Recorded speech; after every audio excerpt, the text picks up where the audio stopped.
మన యూట్యూబ్ ఫ్యామిలీకి ఒక చిన్న మాట, నాలో కలిగిన ఆలోచనలు ఈరోజు. ఫ్రెండ్ అంటే ఫ్రెండ్షిప్ డే రోజు గుర్తుకొచ్చే వాళ్ళేనా ఫ్రెండ్ అంటే కష్టంలో ఉన్న, బాధలో ఉన్న భరించేవాడే ఫ్రెండ్. జస్ట్ ఫ్రెండ్షిప్ బ్యాండ్ కోసం ఫ్రెండ్షిప్ చేసేవాడు ఫ్రెండ్ కాదు. ఏమంటారు? నిజమే కదా. ఏ ఆపద వచ్చినా అబ్బా నా వెనక నా ఫ్రెండ్ ఉన్నాడు, వాడు నాకు సాయం చేస్తాడు అన్న ఆలోచన ఉంటుంది చూడు, వాళ్ళు అసలైన ఫ్రెండ్. ఏమంటారు? ఇంకో మాట ఏంటో తెలుసా? అవసరానికి మాత్రమే వాడుకునేవాడు ఫ్రెండ్ కాదు.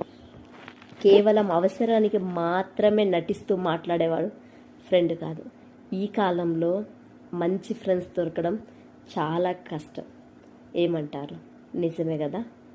నేనైతే నా ఆలోచన అయితే ఇదే. మీ ఆలోచన?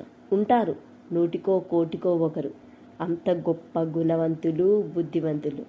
ఇప్పుడైతే అలా లేరు. నీ ముందు నీలా, నా ముందు నాలా మాట్లాడే స్నేహమే ఉంది తప్ప ఇప్పుడు అంత గొప్ప మనసున్న హృదయులు, స్నేహభావాలు కలిగిన వాళ్ళు ఎవ్వరూ కూడా లేరు. ఏమంటారు? నిజమే కదా ఫ్రెండ్స్.